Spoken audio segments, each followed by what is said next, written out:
There is a special kind of fatigue, the kind that accumulates over years, layer by layer, like rust on rebar unnoticed, until one day you realize that the metal no longer holds the load.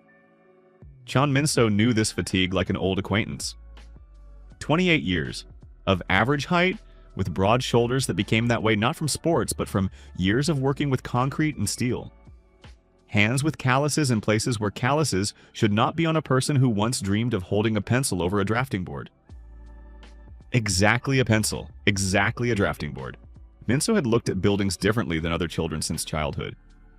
While his classmates saw just a house, he saw a structure. He saw how the load was distributed along the walls. He saw where a beam should be thicker.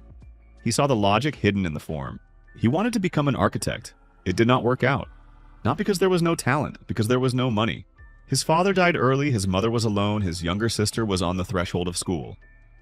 Architecture university meant 5 years and a price the family could not afford.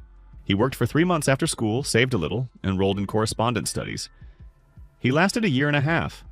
Then his mother fell ill. He took back his documents and went to a construction site, first as a laborer, then he learned to pour foundations. Then to read drawings that no one gave him to read, he simply peeked over the foreman's shoulder. Then they began taking him for the installation of metal structures, because he not only did what he was told, but also saw mistakes before they became problems. He was valued. But no one asked his name, he was just that guy with the sharp eye. 8 years on construction sites in different cities. 8 years of getting up at 5 in the morning, concrete dust in his lungs, and evenings when he was too tired even to read. That morning, on the last morning of his first life, Minso was installing a floor slab on the 4th floor of a shopping center. The crane was delivering an I-beam weighing about 800 kilograms. Minso stood in position, guiding, controlling the placement. He noticed before the others. The slings. The left sling lay incorrectly, not hooked to the main eye but to the auxiliary one, which was not designed for the full load of a dynamic lift. He opened his mouth. The sling snapped. The beam went down. Minso closed his eyes. Not from fear, just automatically. The reflex of a person who, in the last second, does not want to see what is flying at him. And when he opened them, he saw a ceiling of roughly hewn stone. The first sensation was strange. Not pain, not fear, not darkness. Just inconsistency. He remembered the beam. Remembered the sound of the snapped sling. Remembered that he had closed his eyes. And now he was lying on something soft, looking at a stone ceiling and hearing the crackling sound of fire very close by. He tried to raise his hand. The hand rose. Small. Plump. Absolutely not his hand. He tried to sit up. The body did not obey. It was too small, too weak, with the foolish coordination of a creature that had not yet learned how its own muscles worked. He lay there and looked at the ceiling and thought, for a long time. With that methodicalness that was the basis of his character, not to panic immediately, first gather information. The information was as follows. He was alive, or what remained of him existed. He was small, very small, judging by the fact that the bed seemed enormous. The bed was wooden, roughly made, but with carving on the side post. Not poor work, just old technique. The walls were stone with torches and iron holders. This was not a hospital. This was not his world. Somewhere outside his field of vision, a female voice was quietly humming something in an unfamiliar language. Chan Minso, a former 28-year-old builder, lay in the body of an infant in an unfamiliar place and thought one calm thought. Well, damn. The world he had ended up in was called Eldor. He learned this gradually from fragments of conversations, from the words of the nannies, from the way people around him were addressed. His new name was Aiden Waldrich, the son of Count Kalen Waldrich, ruler of the lands of northern Walden, vast, rich in forest and ore, but with the reputation of a harsh and demanding house. Aiden understood this by the age of 3. By the age of 3, he already spoke the local language not like a child slowly learning words, but like a person quickly switching between systems. They taught him slowly, thinking that before them was an ordinary little child. He truly learned quickly with an inner adult logic that simply loaded the new language like an operating system. By 4, he was reading. By 5, he read everything he could find in the castle library. The castle was an interesting object, not from the point of view of beauty, from the point of view of construction. Aiden looked at the walls, arches, towers, and saw in them the same thing he had always seen in the buildings of his past life. The logic of load, decisions made by builders, mistakes that had been made and then corrected by adding an extra support or strengthening the base. The castle had been built in 3 stages. This was visible from the difference in the masonry. The first stage was careless, fast, functional. The second was more precise with an understanding of arched load distribution. The third already had aesthetics with decorations, but had lost part of the structural purity of the first 2. Interesting. This was his main thought about the new world throughout the first several years. Interesting. His father was not an evil man. This is important. Because in stories about people reborn into noble families, the father is often either a tyrant or an ideal hero. Count Kalen Waldrich was neither one nor the other. He was a product of the system. Tall, rigid, with the constant expression of a person who carries too much and has long grown used to it being normal. Dark hair with early gray at the temples, hands without calluses but with scars on the wrists from old battles. His magic was combat fire magic, 2nd degree, average in strength but with good control. The Count was not a great mage, but he was a respected warrior who knew how to use what he had. He looked at Aiden with cautious interest. The boy was quiet. Too quiet for a child, too attentive. He looked at everything as if memorizing it. The Count did not understand this, but he was not frightened.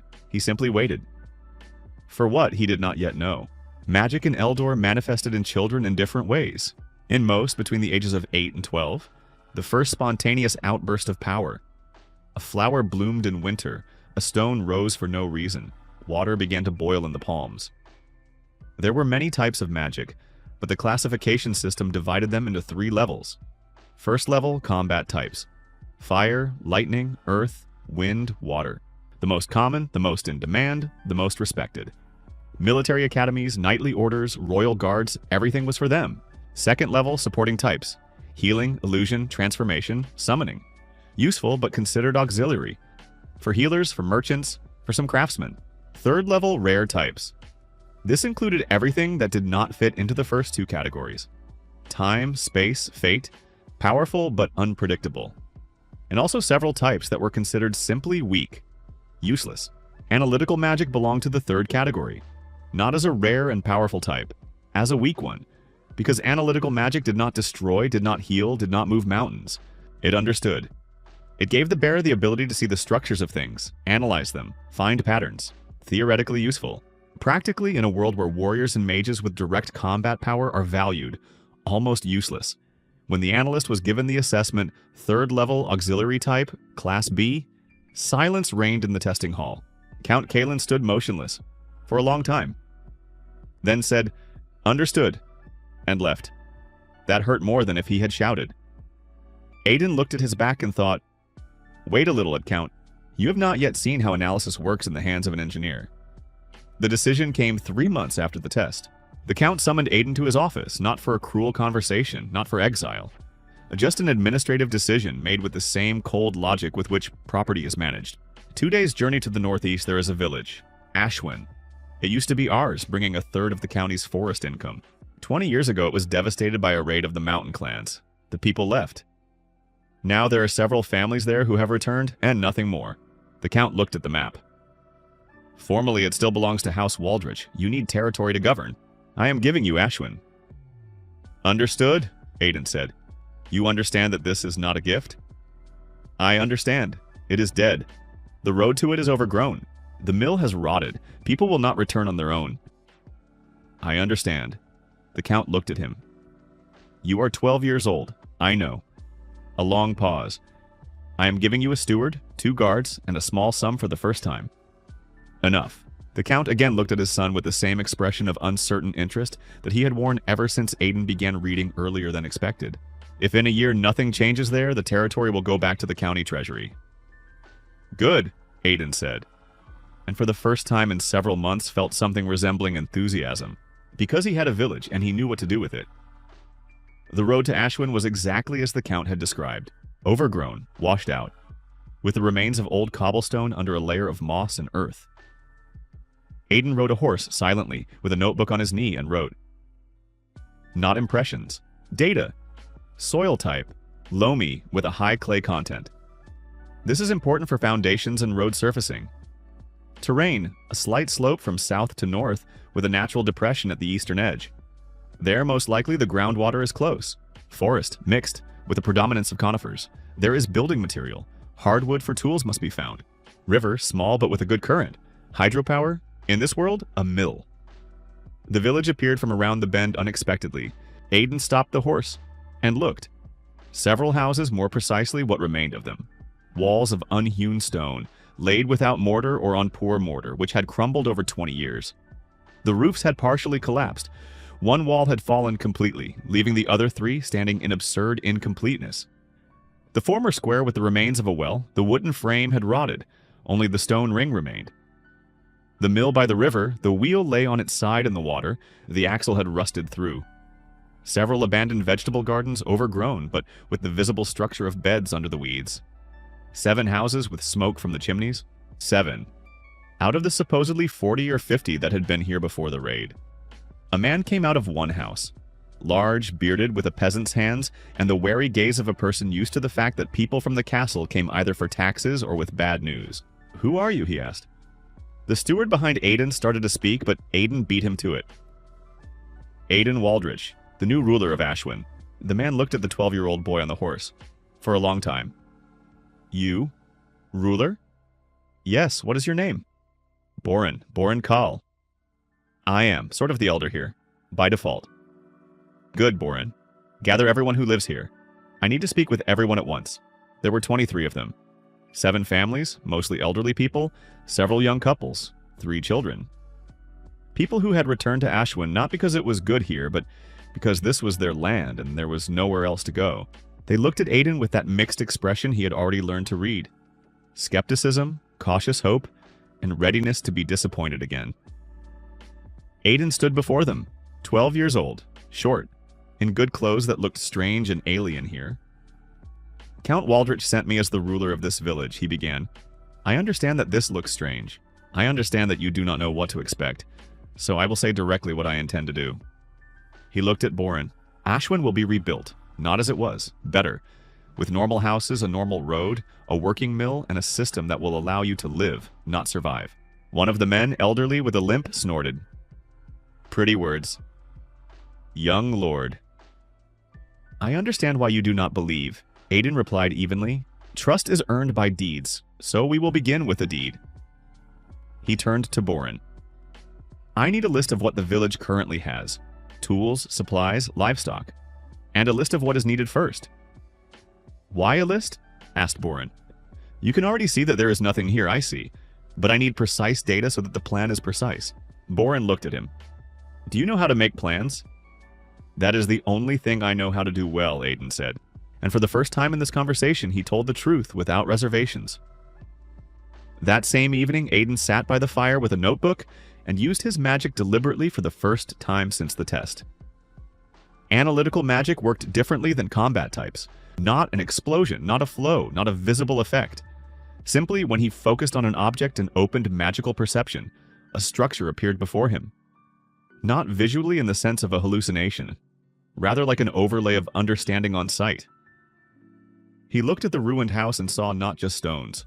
He saw where the load had been distributed incorrectly, where the mortar had been of poor composition, where the masonry had gone with a violation of joint bonding. It was precise. It was useful. It was a tool in his hands. He went around all 7 inhabited houses and made a detailed technical report.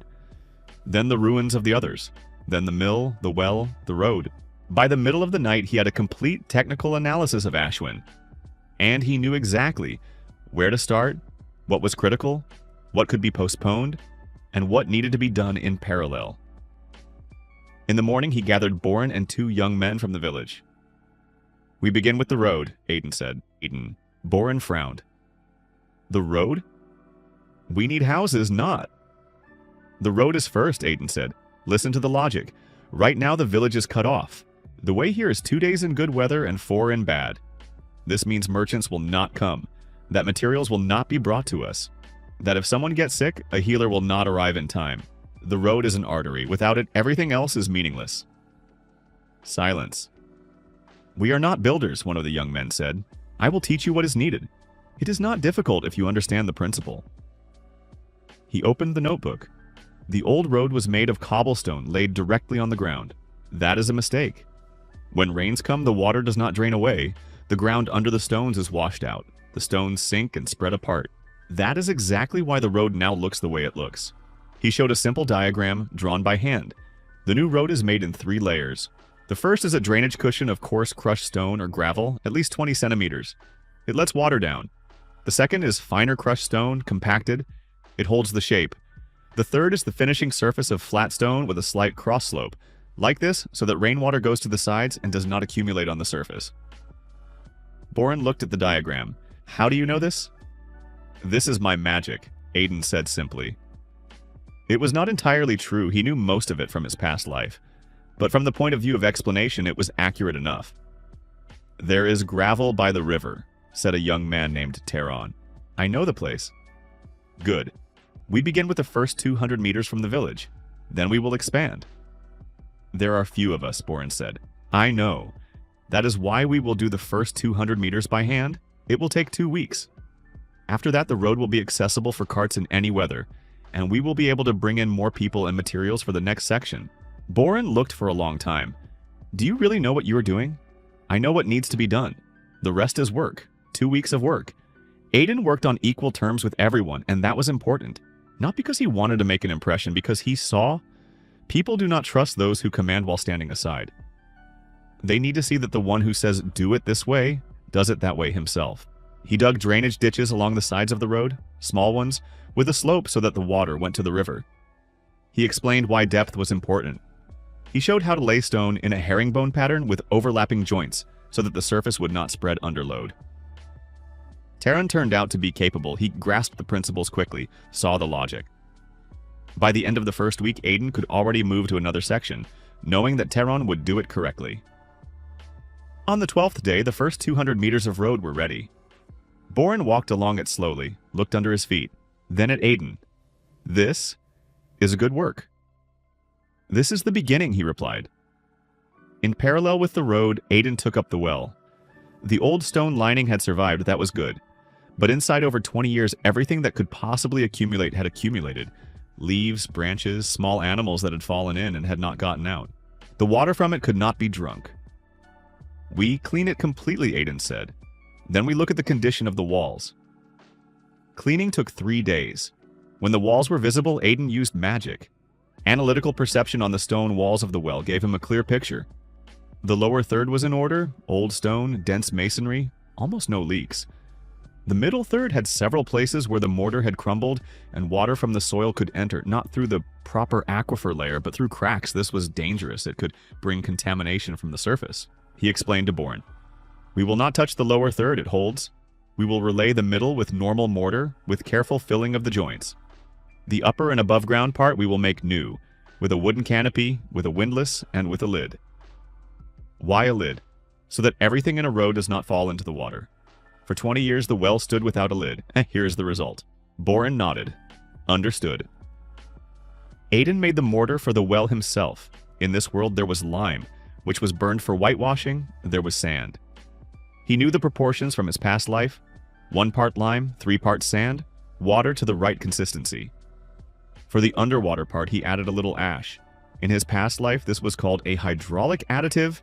Here, it simply worked. A week later, the well was ready.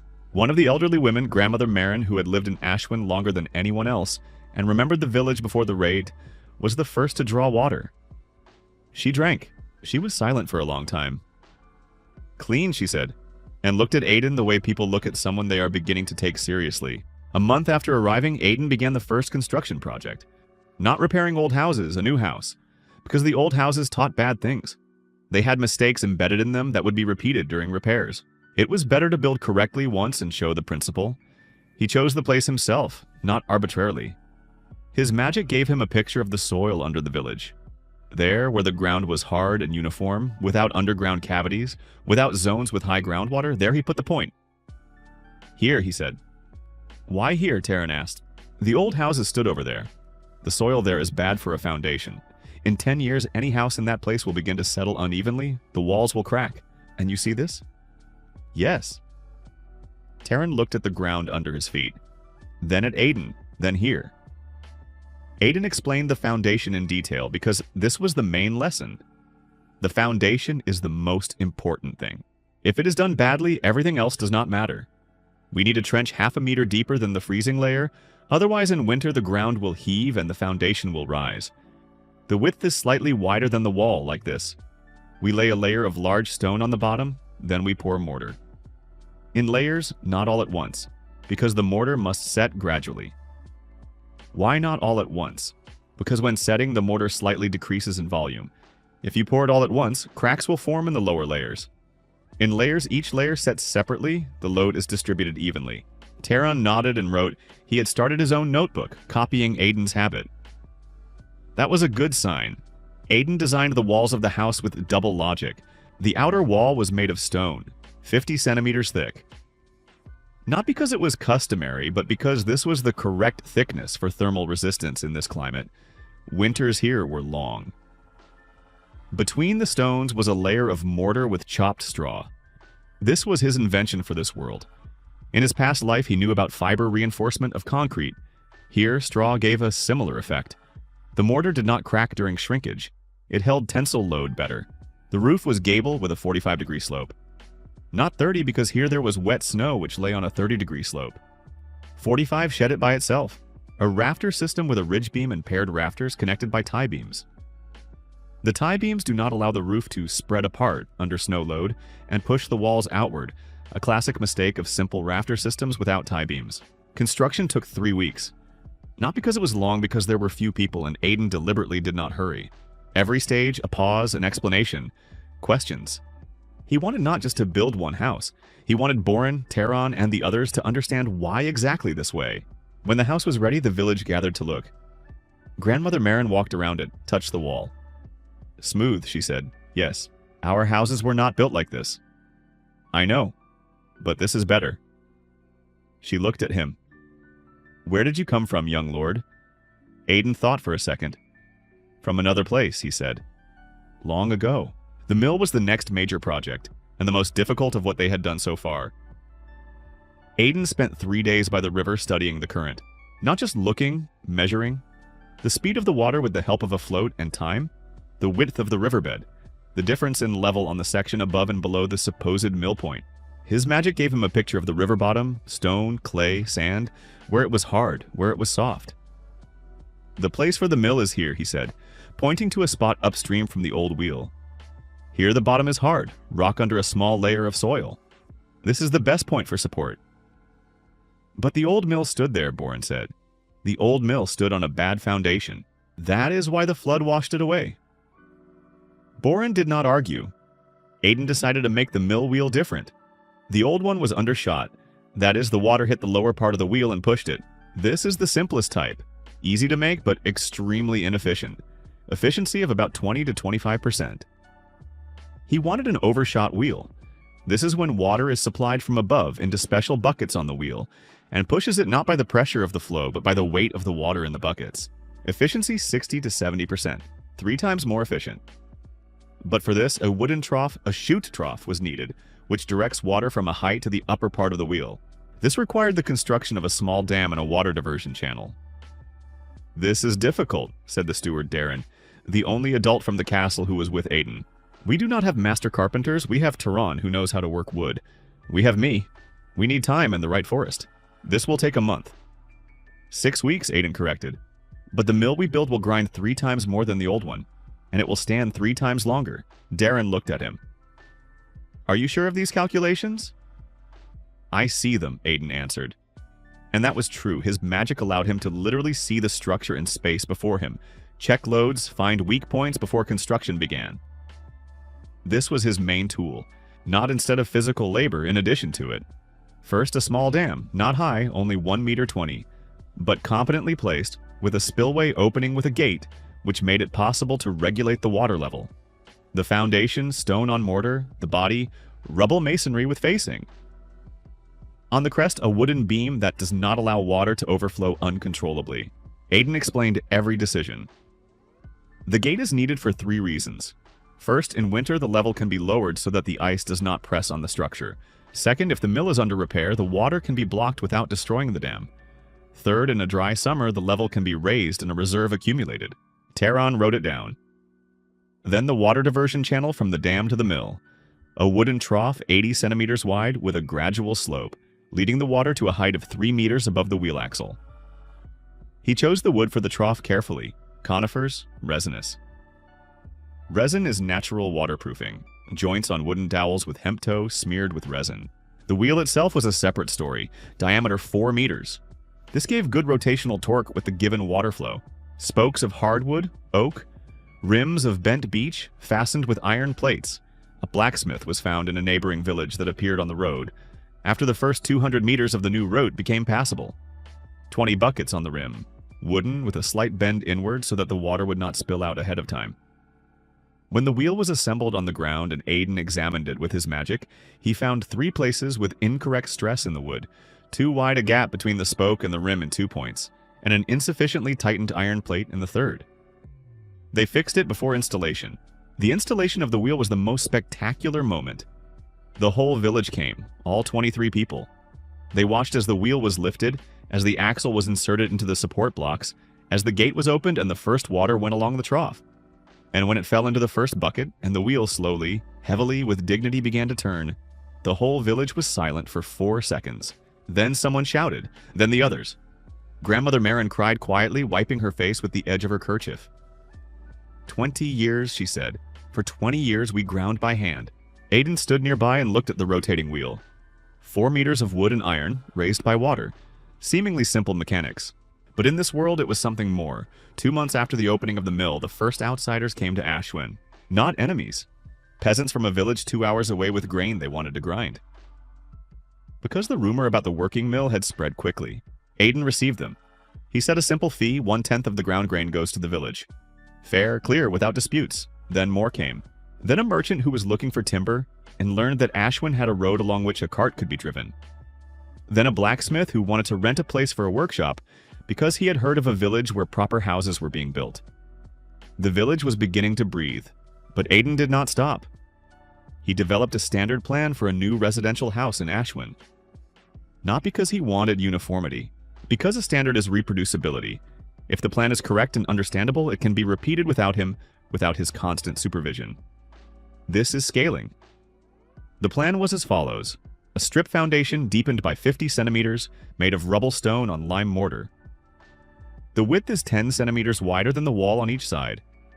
The plinth is 30 centimeters above ground level. This is important. The gap between the soil and the wooden floor structures prevents moisture from destroying the wood from below. The walls are external stone, 50 centimeters. The internal partitions are wooden on a post structure. This is cheaper than stone ones and allows the layout to be changed if necessary. The windows are small with wooden shutters. Glass in this world was expensive. He could not yet produce it. But shutters with a proper rebate hold heat better than holes covered with cloth, which was the standard in old houses.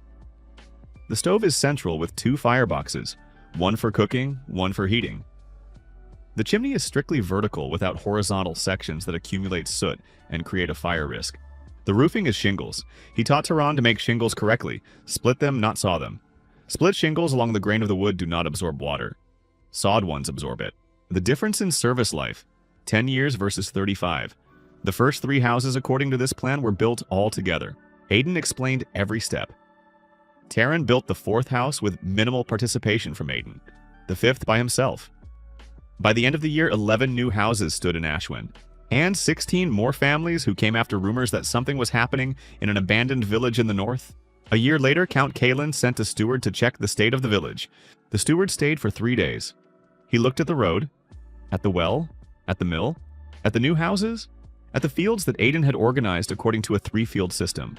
1 under fallow, 1 under grain, 1 under vegetables, rotation every year. He looked at 39 people where there had been 23. At the mill that received grain from 3 neighboring villages. At the blacksmith who rented a workshop and paid a share. At the small warehouse by the road where merchants left goods for village trade. Then he left. A week later, a letter came from the count. Aiden opened it. There were 3 lines. Ashwin's income for this year amounted to more than in the last 8 years before the raid. I do not understand how you did this. Come at the end of the season, and below a signature. No warm words, no sun, just Kalin Waldrich. But Aiden looked at those 3 lines and thought, this is already a different silence. Not disappointed? Surprised? The world does not allow one to build calmly for too long. Aiden knew this from his past life. In the 14th month, an uninvited guest appeared in Ashwin.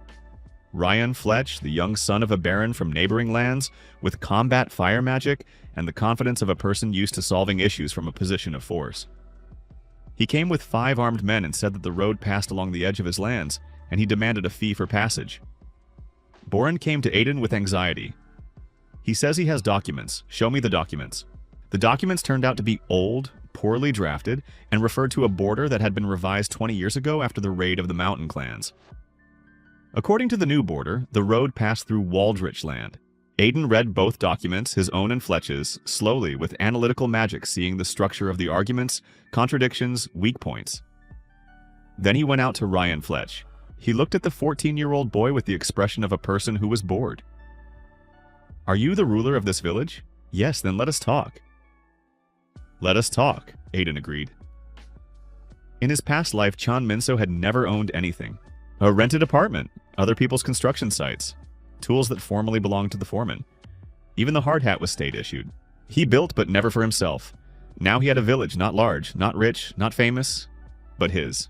And Aiden Waldrich, the 14-year-old son of a count with useless magic, discovered something in himself that he had not expected.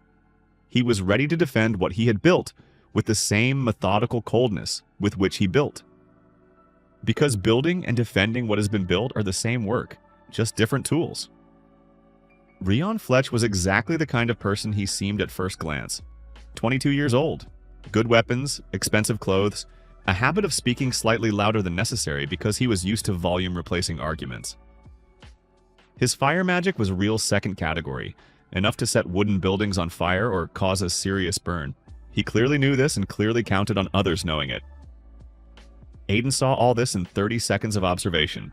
He sat down at the table opposite Fletch, not in the large house, but right on the street, at the work table by the workshop.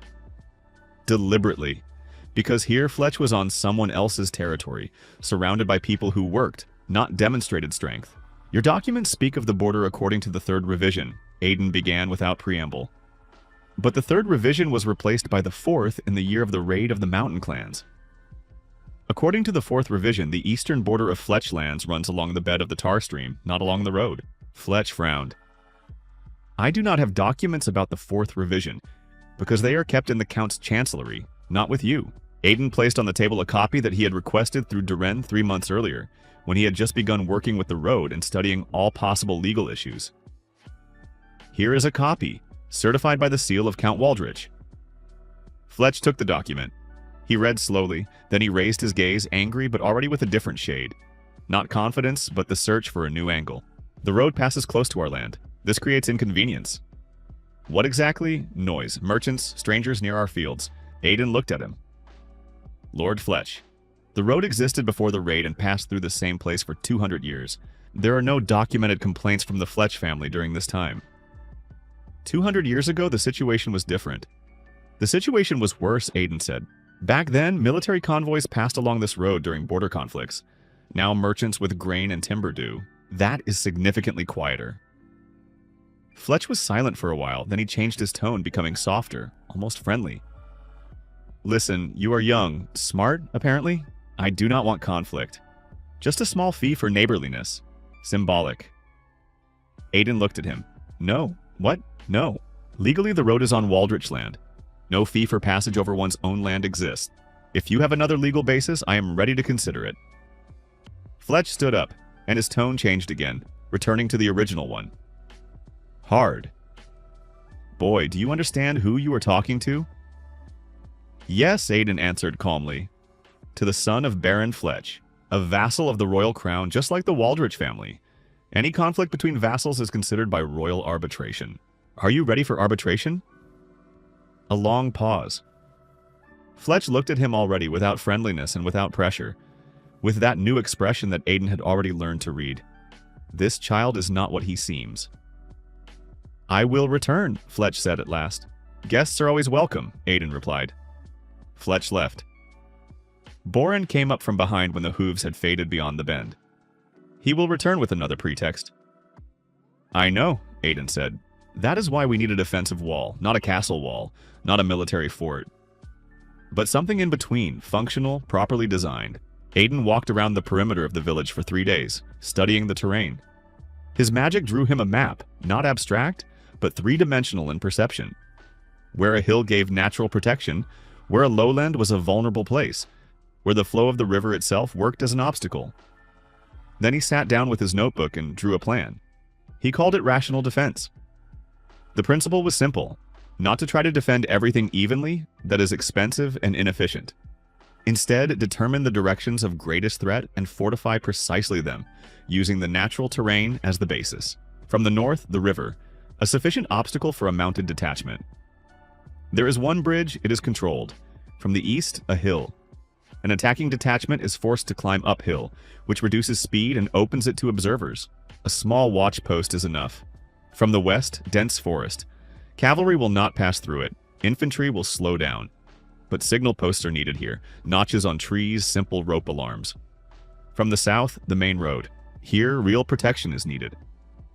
He designed the southern gate with flanking towers, 2 small towers on the sides of the gate, pushed forward relative to the line of the wall. A classic solution that he knew from the fortification history of his past life. Towers allow archers to fire along the wall, and not only perpendicularly, covering dead zones at the foot of the gate. The wall around the southern perimeter is not high, 2.5 meters, but with a proper foundation, with loopholes and with an inner wooden platform for archers. Boren looked at the drawing for a long time. This is a serious structure. This is a rational structure, Aiden corrected. It is not huge, but it closes real vulnerabilities. We do not have that much stone. We do. Aiden pointed at the map. 3 kilometers to the northeast there is an old quarry. It was used before the raid for construction. Judging by the descriptions in the old records, there is a limestone layer there. Limestone is a good building stone. Soft to work, hardens over time in the air. We need labor. We now have 39 people. If we distribute the work into groups, stone extraction, delivery, masonry, this is realistic in 2 months. 2 months is a long time. Fletch will not come with a military detachment sooner. He needs a pretext. Right now he does not have one.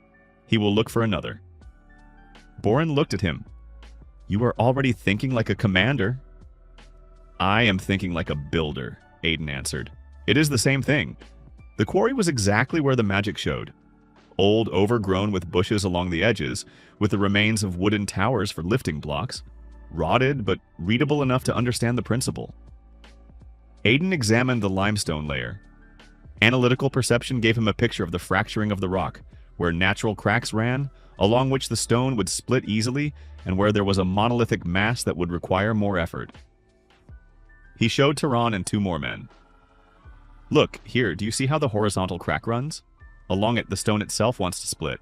If you insert a wedge here at this point and strike correctly, the block will come away cleanly. How do you know where the crack is? Asked a young guy named Kel. I see it, Aiden said simply. Is that your magic? Yes. Kel looked at him differently. Not with disdain, like some in the village at first. Weak magic, an analyst. But with something like respect. Because in the quarry, weak magic meant the difference between 2 hours of work and 2 days. Stone extraction went quickly. Aiden standardized the size of the blocks. This was his second principle of construction. Standardization speeds everything up. There is no need to fit each stone individually if all blocks are the same size. Laying becomes predictable. Training new masons is faster. Block size, 25 centimeters high, 50 long, 25 wide. Convenient for one person to lift, convenient to lay. Creates proper joint bonding when laying a wall. Each block was marked with a simple notch on the end. This made it possible to sort blocks with defects, an uneven chip, a crack, and not use them in load-bearing structures. A detail that most builders in this world ignored. The construction of the southern wall lasted not 2 months, but 7 weeks. Because by the middle of the work, 8 more people came to Ashwin, a family of masons from a ruined village to the west, who were looking for a place. Aiden accepted them immediately, because masons were exactly what was needed, and exactly now. The head of the family, an elderly man named Hort, looked at the started masonry, corrected something in the bonding of the 3rd row, and asked, "Who designed it?" "I did," Aiden said. Hort looked at him, then at the wall, then at him again. "How old are you?" 14. "And you?" He pointed at the drawing with the towers and loopholes. "This is my magic," Aiden said. "I see structures. Hort was silent for a long time. Good magic, he finally said. I know. You have the wrong angle of the loopholes, the mason added, pointing to the drawing. This angle gives a blind zone below. Better like this. Aiden looked. Hort was right. We correct it, Aiden said immediately, without defending his decision. Hort looked at him again. You accept corrections. If they're correct, yes. Most noble lords do not accept corrections from masons. Most noble lords did not build walls themselves, Aiden answered. From that moment, Hort and his family truly became part of Ashwin. The masonry of the wall under Hort's guidance went much faster and better. Aiden was responsible for design and structural control. Hort for direct execution and teaching the others proper technique. This was the first real specialization in Ashwin. Not one person who does everything, but a team where everyone does what they are best at. The towers rose first. They were built quickly because they provided an observation point. On each tower there was a wooden platform with a railing, with a place for an archer and for a signal bell. They cast the bell themselves, small from bronze that a metal trader found. Aiden explained the casting mold. Clay in 2 halves, with a sprue channel on top. The blacksmith managed on the first attempt. When the wall was ready, Aiden stood on the tower and looked at the village from above. 39 people had become 57. 11 new houses, a working mill, a normal road, a southern wall with gates and towers, a quarry giving building stone, in 14 months. Chan Minso, a former builder from his past life, looked at this and thought of the foreman to whom he had once carried materials, and smiled. Rion Fletch returned 3 months after the first visit, this time with 12 men, and with another pretext. Your mill accepts grain from villages that pay taxes into Baron Fletch's treasury, he said. This creates an outflow of funds from our lands. Boren stood beside Aiden and cursed quietly. Aiden's face did not change. He had been expecting something like this. Lord Fletch. The mill provides a paid service, grain milling.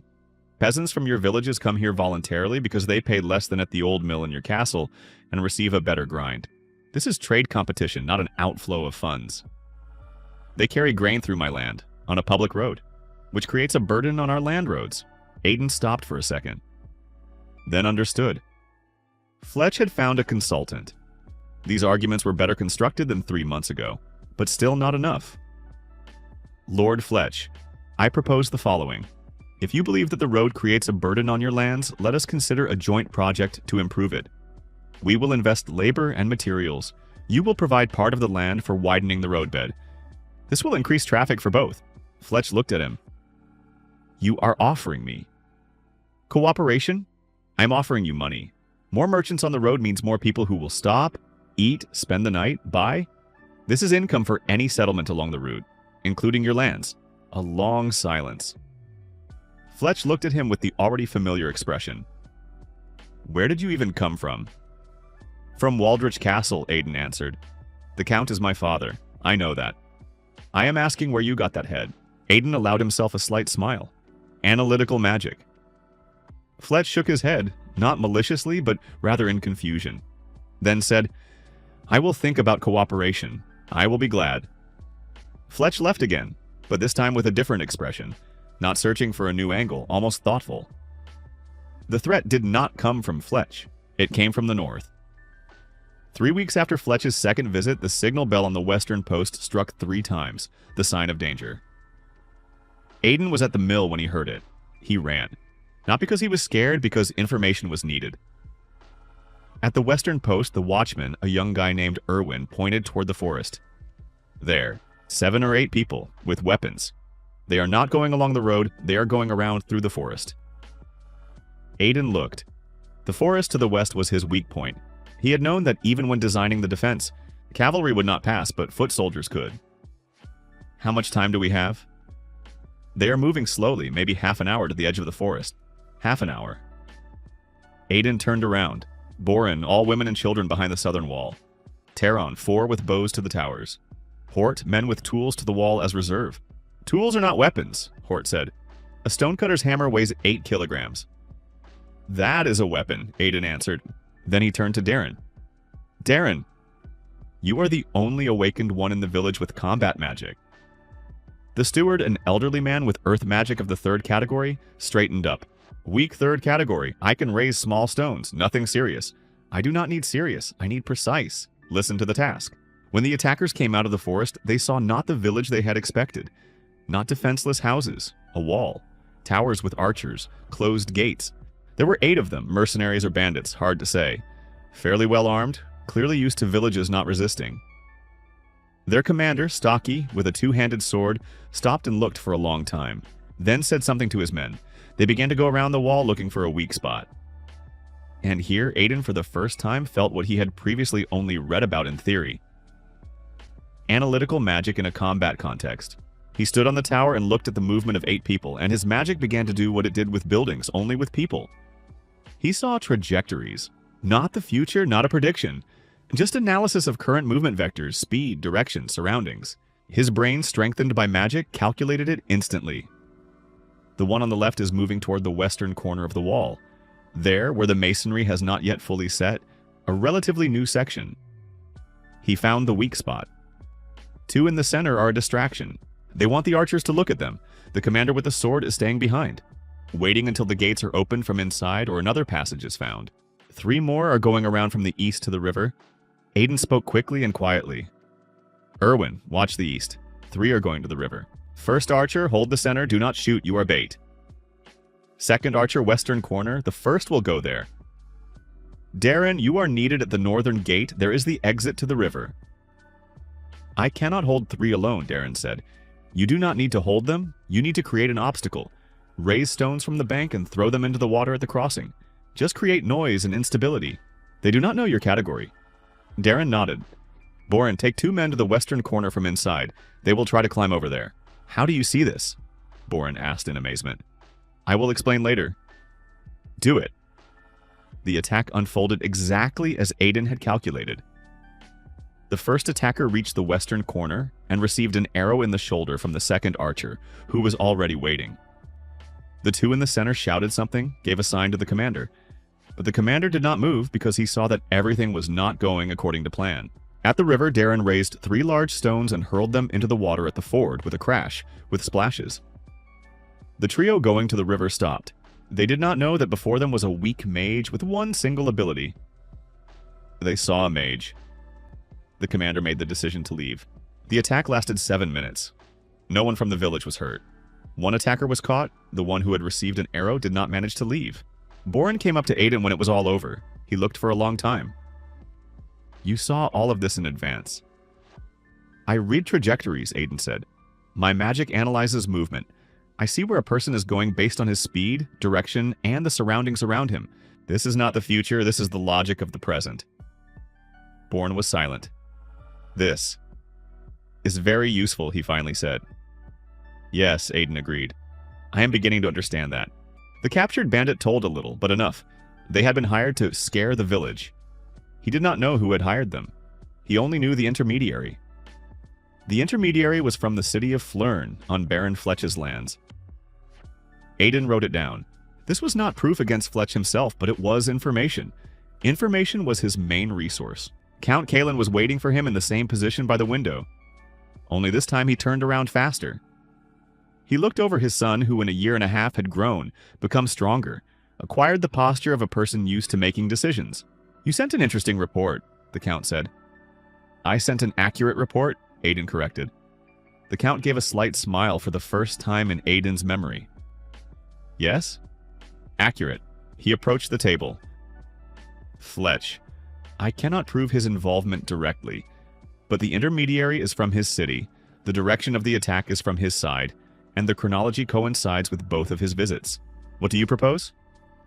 Aiden sat down. Nothing. The Count raised an eyebrow. Nothing? For now. Fletch is smart. There are no direct traces. If I make an accusation now without evidence, he denies it, I look paranoid, and relations become openly hostile. That is bad for trade and for the village. Then what? I offered him cooperation on the road. He is thinking. If he accepts, it means he understood that the village is more profitable as a partner than as a victim. If he does not accept, it means he will try again. But by then I will have more people, a better wall, and more evidence. The Count looked at him for a long time. You reason like a politician, not like a 14-year-old boy. I reason like an analyst, Aiden answered. Those are different things. What is the difference? A politician thinks about the next move.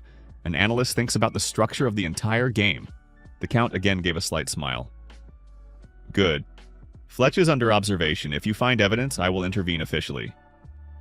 Enough. There is another question, the Count said.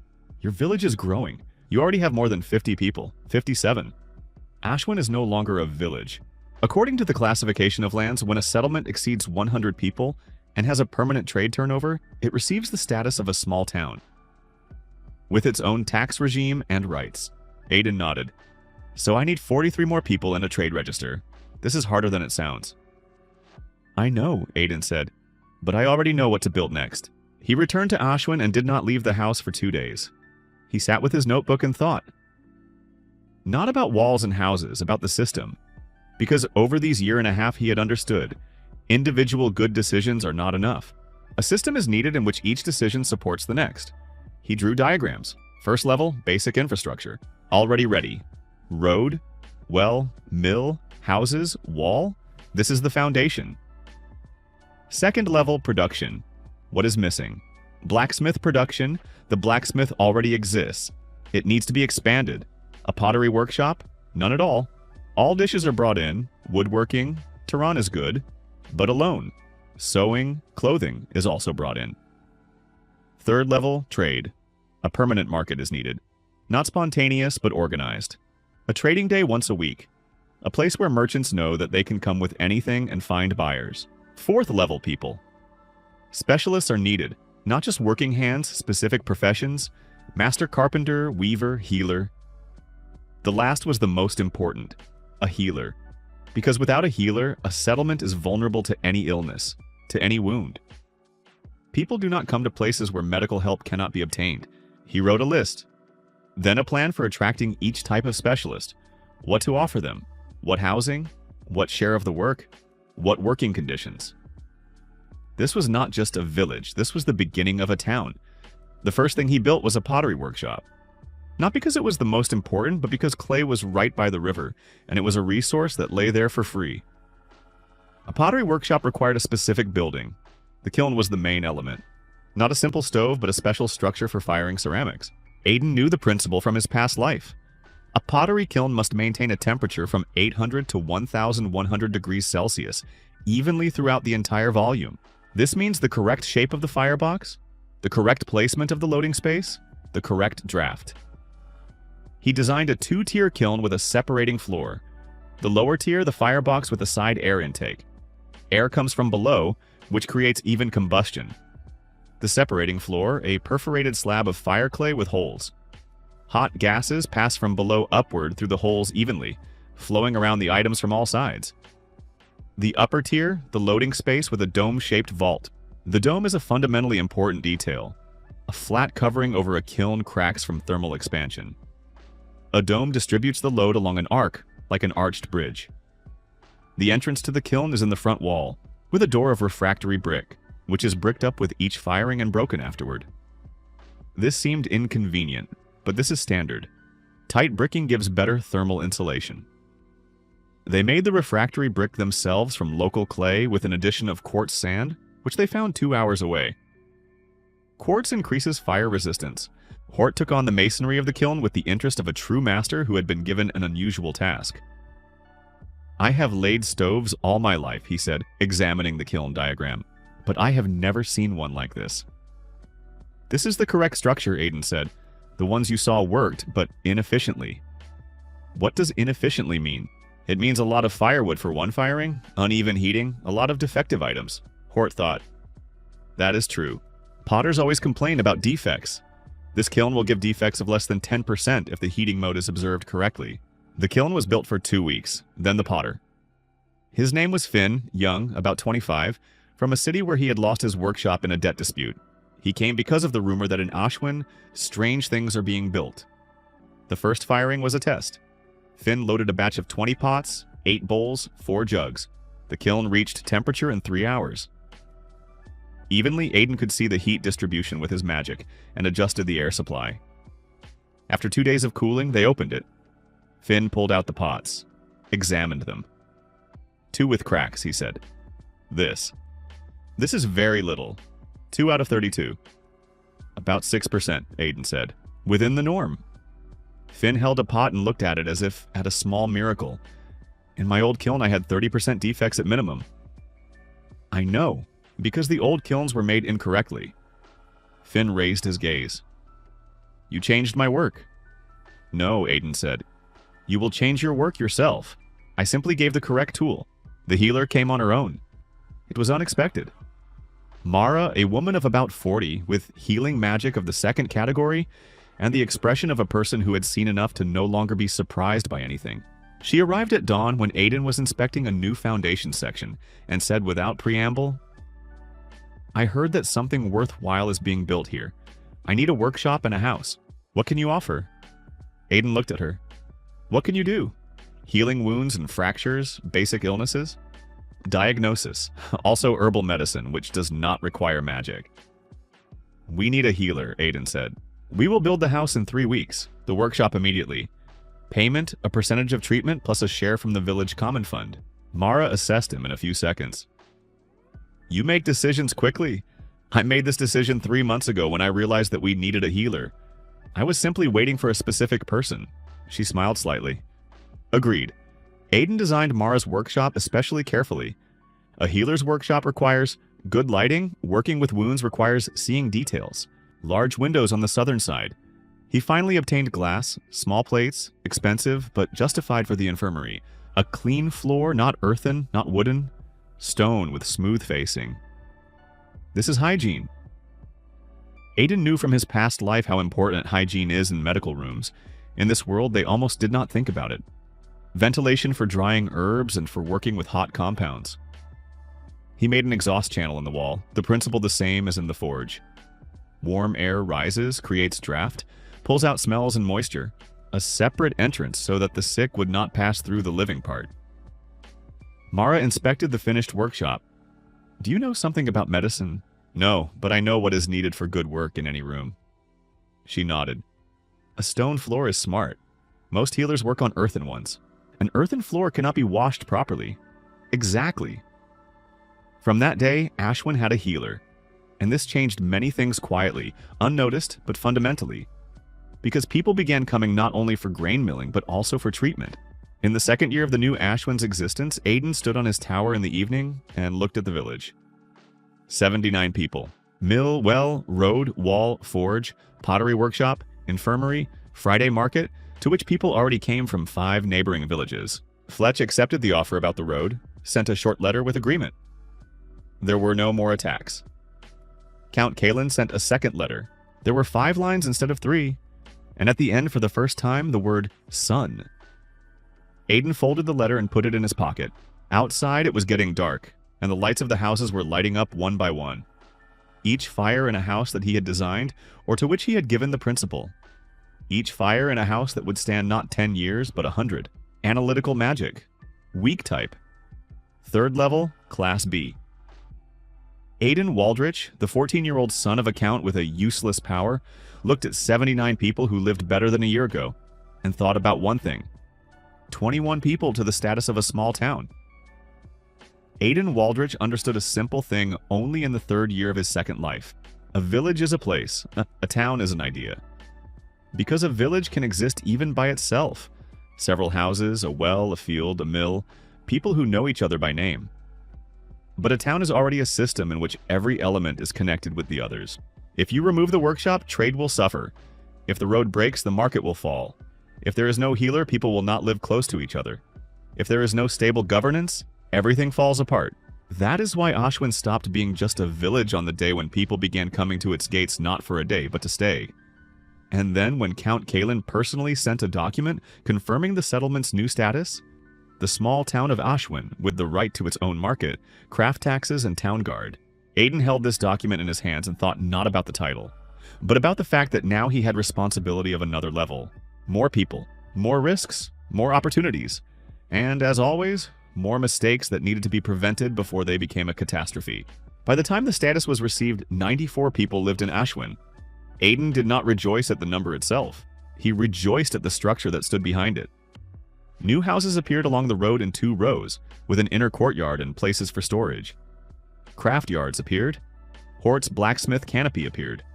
A shop appeared where Finn sold ceramics. A small tavern for visiting merchants appeared. Born Call was no longer the elder by default. He was appointed town headman and unexpectedly turned out to be good at it. He knew how to count supplies, distribute people, keep order without unnecessary noise. People changed together with the place. But the main change happened not in the people, but in Aiden. He began to see Ashwin as a network. Before, he built separate objects: road, well, house, wall, mill. Now he built interconnections: where water flows, where trade flows go, where warehouses will be, where a guard post should stand, where it is better to place craftsmen's housing so as not to interfere with the market, but to be near it. This was no longer just analytical magic. This was the architecture of governance. And it was during this period that he first encountered the fact that large systems resist growth, not with enemies, with limitations. The larger Ashwin became, the more sharply the water problem manifested. The well was good for a small settlement. For almost 100 people, it was already on the edge. Plus the infirmary, plus craft workshops, plus the market where people gathered. Aiden understood this in advance. So he took up a new project, a water collection system. First, he climbed the hill east of the town and studied the area. His magic showed him hidden lines of groundwater, natural runoff after rain, and most importantly, a small stream that almost dried up in the dry season, but gave a good flow in spring. If we place a water diversion here, he said to Mara and Tehran, who were walking with him, we will be able to collect water not only from the well, but also from the upper slope. Tehran frowned. And how will that help? Aiden crouched, picked up a stick, and began drawing a diagram directly in the dirt. Look, rain goes down the slope. Right now, the water simply leaves into the lowland. If we make a catch ditch above the town, the water will collect in it, pass through a filtering layer of gravel and sand, and then go into a reservoir. From there, through distribution channels to different parts of the town. This is no longer a well, Mara said. This is already a water system, Aiden answered. He designed a cascade reservoir. First level, a catch ditch on the slope. Second, a stone storage tank with a gravel filter. Third, a distribution basin near the town. Fourth, underwater pipes to the workshops and the bathhouse. Yes, a bathhouse, because a town without a bathhouse is not a town, but a temporary camp. Hort laughed at first when he heard this. A bathhouse? We wash at home too if there is time. A home is not a place for systematic washing. A bathhouse gives cleanliness, health, and a social center. People there not only wash, but also talk. That is important. Why is conversation in a bathhouse important? For connections inside the town, Aiden said, as if it were obvious.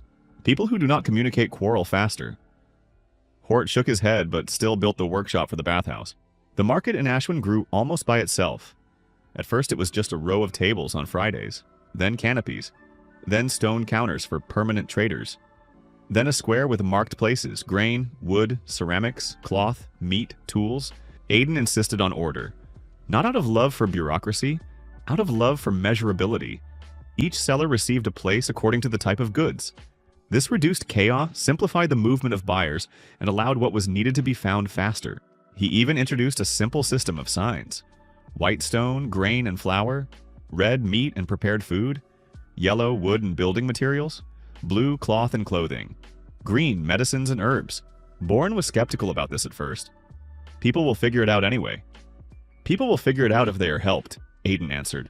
A system does not complicate, it removes the unnecessary. And he turned out to be right. By the end of spring, the market was working so well that visiting merchants from the southern lands began making a stop in Ashwin, not by chance, but deliberately. This was the next step. Ashwin stopped being a point on the map and became a node. Aiden understood one thing well. If a town depends only on external supplies, it is weak. So he began to develop local production. First, woodworking. Taryn turned out to be not just a good worker, but a talented wood craftsman. Aiden gave him a small workshop near the river and explained the system of storing wood. Boards need to be dried under a canopy, with spacers between the layers so that air passes from all sides. If they are stacked in a tight pile, they will warp. Why will they warp? Moisture will leave unevenly, the wood will bend. Tehran wrote this down, as he had already grown used to doing. Then the weaving yard. For it, Aiden attracted a family of 3 people who had previously worked at a manufactory in a neighboring county. They knew spinning, weaving, and dyeing. Aiden built them a long room with good overhead light, because for working with threads it is important to see color and weaving density. Then a leather drying shed. Ashwin began to produce not only food but also goods. And the more goods were produced, the more people appeared who wanted to live here. By this time, Aiden was no longer just using magic. He was studying it. Because analytical magic was gradually ceasing to be simply seeing structures. It was beginning to expand toward a deeper understanding of connections. When he inspected a building, he saw where the load was distributed too sharply, where the material would tire ahead of time, where thermal expansion would create a crack, where water would eventually undermine the foundation. But now he began to notice something else as well. If he looked at a mechanism for a long time, then he began to understand not only its form, but also the logic of interaction.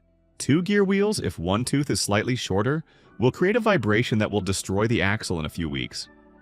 If a wooden deck is assembled with the wrong grain direction, it will begin to creak and sag. If the density of fabric is uneven, it will tear at the seam even if it looks strong by itself. Magic did not give him knowledge from nowhere. It gave him the ability to see a pattern faster than others managed to formulate it. And this became especially important when the first engineering project that could not be solved only by hands appeared in Ashwin. In autumn, weak but constant winds from the east began in the region. Aiden saw a resource in this. He climbed the hill behind the town and stood there for a long time, feeling the wind on his face. If we have a wind tower, he said to Hort and Tehran, who had come after him, we will be able to pump water, dry grain, and turn small mechanisms without spending fuel. Hort raised an eyebrow. The wind turns a machine? Yes. And you are going to build such a tower? Yes. He designed a windmill of a new type. Not for grinding, they already had a watermill. This one was needed for mechanical transmission to drying drums and a water pump. The principle was simple. A high stone supporting base, a rotating cap with the ability to turn toward the wind, 4 wide sails with fabric covering, internal transmission to a vertical shaft, from the shaft to the pump and drying drum. Tehran listened with his mouth slightly open. Is this possible? Yes. Did you come up with this yourself?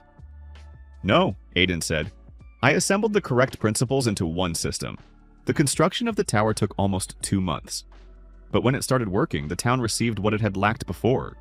The ability to continue production even when the watermill could not cope, or stopped for repairs. Calm lasts exactly until someone sees a threat in your success. This time the threat did not come from Fletch, and not even from neighboring lands. A man came from the county capital, an official named Lars Ember, with 2 scribes and a royal seal. He arrived as if for a census. But Aiden understood almost immediately. This was not a census. This was an inspection. Lars Ember was polite, smooth, too attentive. He asked questions about income, the number of residents, Aiden's personal status, the investments of the Count's house in the development of Ashwin. And all of it was too persistent. Your town is growing faster than expected, Lars said, sitting at the table in the headman's house. This is, of course, commendable, but such rates attract attention. What kind of attention exactly? Aiden asked. Lars smiled. The royal administration is interested in major changes in the regions, especially if they are managed by a young heir of a house. Aiden looked at him. Do you consider my growth suspicious? I consider it unusual. Weak analytical magic, as I was told, should not give such results. There it was. Aiden understood this instantly. Lars had not come for taxes. He had come to check whether someone was rising too quickly with unsuitable magic. Too rapid development in this world always cause suspicion. My magic allows me to analyze structures, logistics, and loads, Aiden said calmly. In a town where there are construction projects, trade, and organization of people, this is useful. Useful, but it does not explain the scale. The scale is explained by people's labor, Aiden said. I am not building the town alone. Lars smiled a little wider. Perhaps.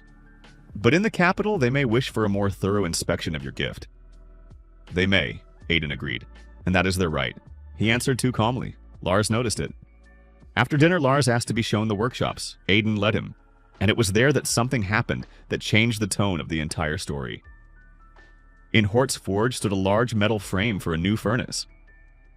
Aiden stopped beside it, running his gaze along the crossbars, and for a moment, his magic opened wider than usual.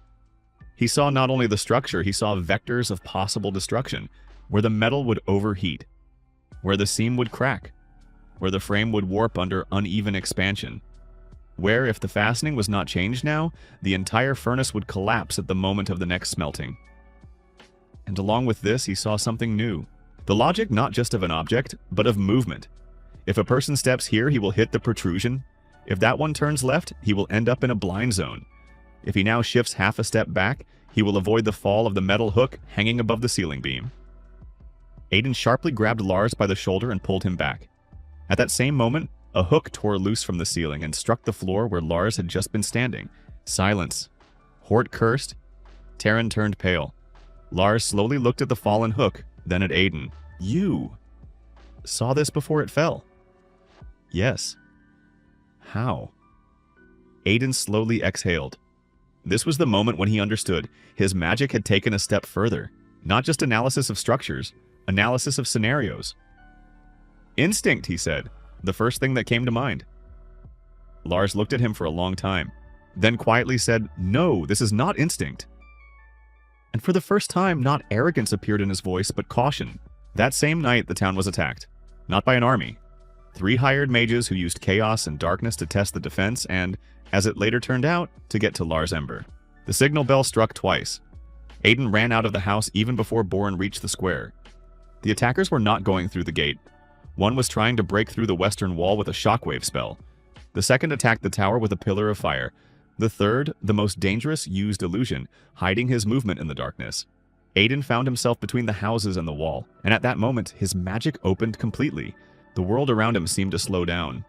He saw the trajectory of the fire spell, where it would strike the wall, how a crack would run from it through the fresh masonry, where the fragments would fly, where the attacker would stand after turning, where the blind zone of his next step would be.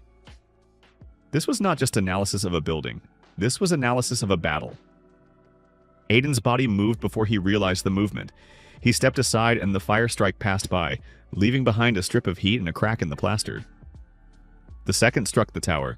Aiden was already on the inner platform, grabbing a wooden beam, and simultaneously calculating where to step so as not to break the board, and where to create a counterload. He saw that the archer on the tower was confused, saw how the enemy below was preparing the next impulse, and then he threw a stone. Not at the head, at the ground near the mage's foot. A precise throw. The stone hit the soil at the wrong angle, raising splashes of earth and blocking the enemy's view for a fraction of a second.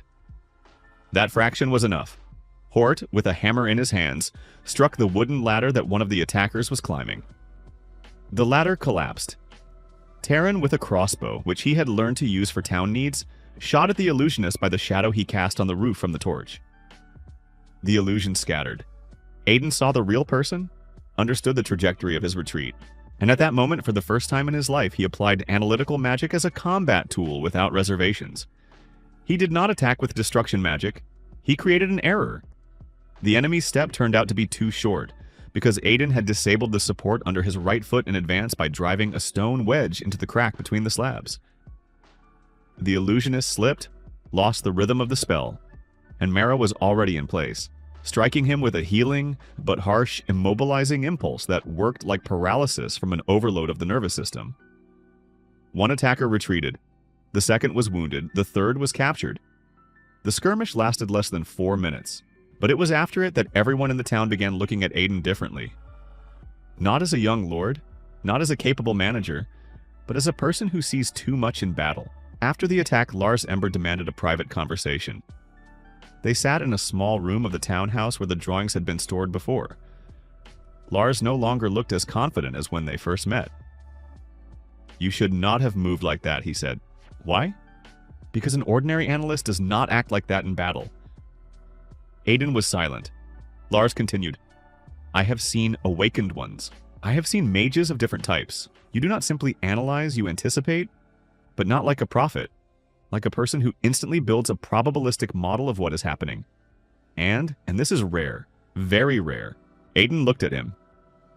"You came to check whether I am dangerous?"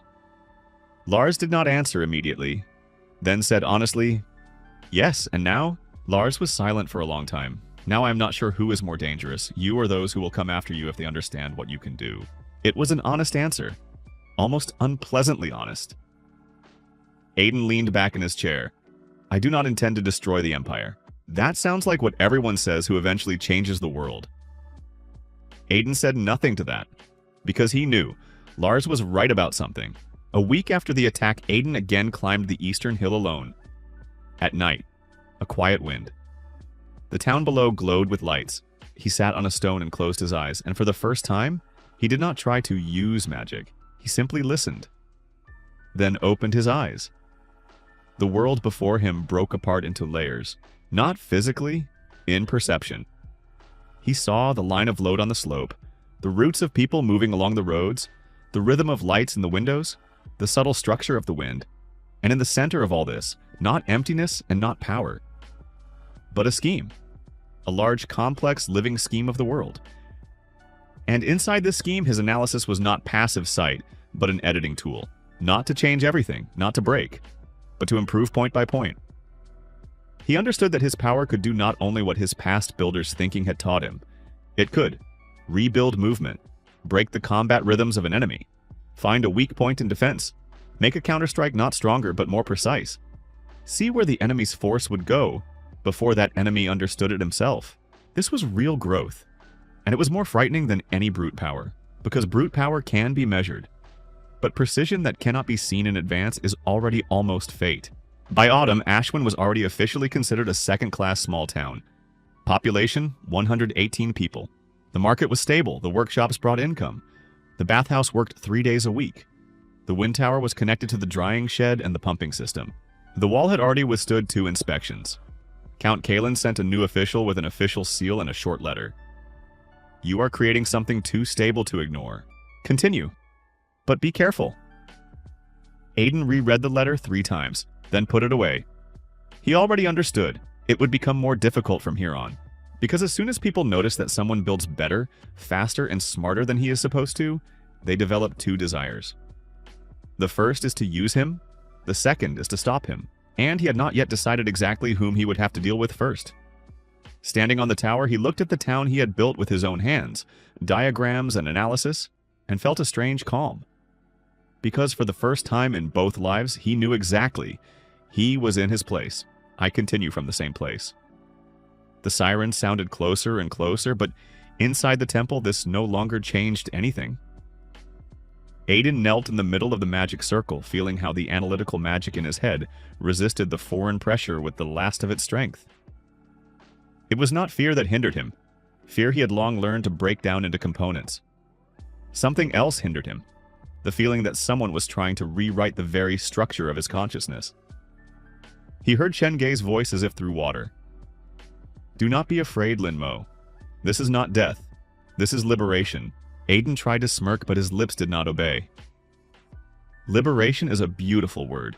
Usually it is what they call what they are going to do to a person whose will they want to take away. And yet he did not resist blindly.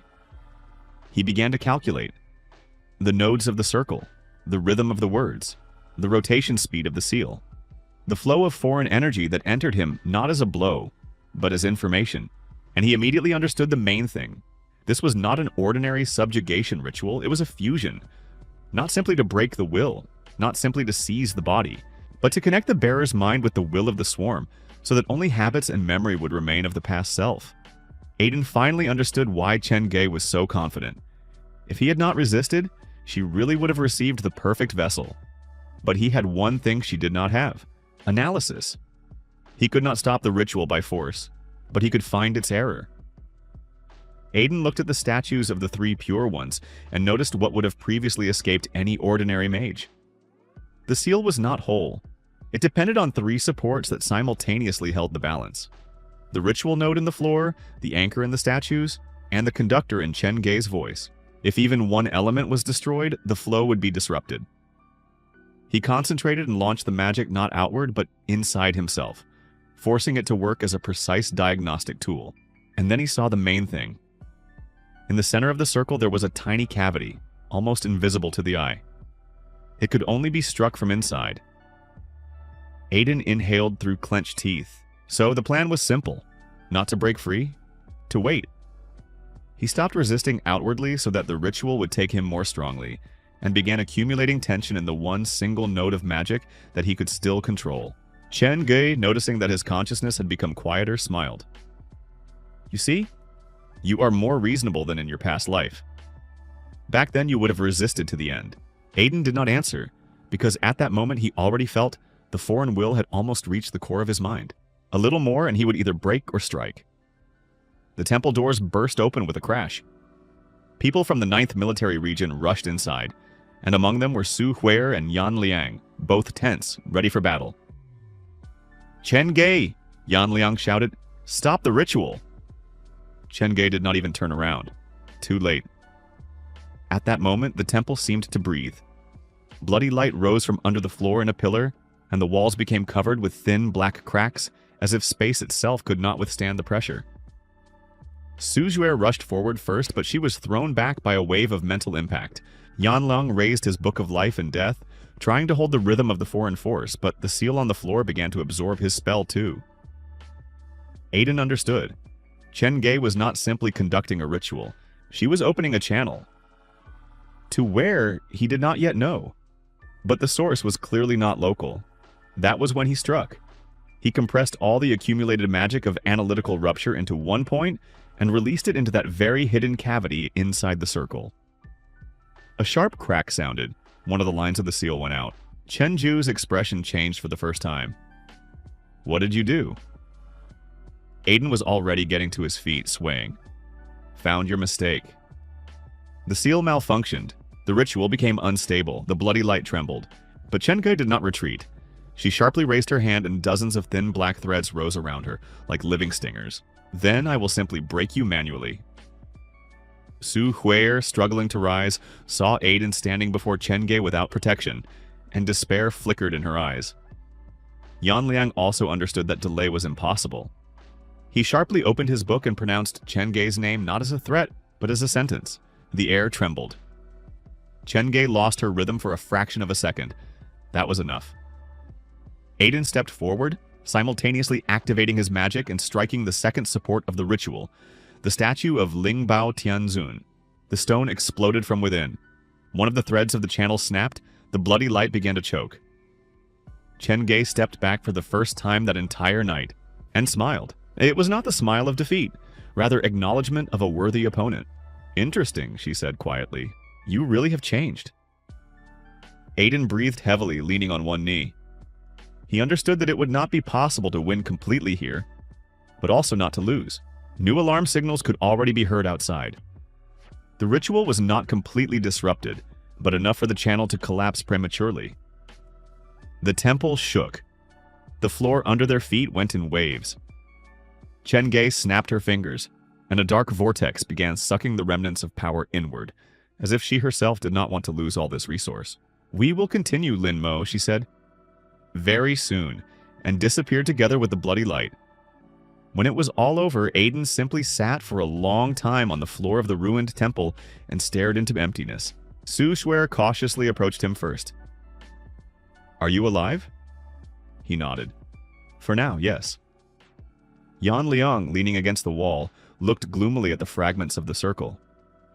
This was not just sabotage. She was preparing something much bigger. Aiden slowly rose. He already knew this without words. Chen Gei had not come for him just like that. She was testing the world, checking the boundaries, and perhaps looking for a way to make it so that on the day of the real invasion, the swarm would not simply come, but take control immediately. He looked at his hands. An almost broken consciousness. Almost lost control, but also a new clarity. Now he knew the main thing. The next attack would not be on the body, on choice, on those nearby, on the very will to remain oneself. And when he walked out of the temple into the cold night, he no longer had any doubt that ahead was not simply a war with the swarm, but a war for the right to determine what it means to be human.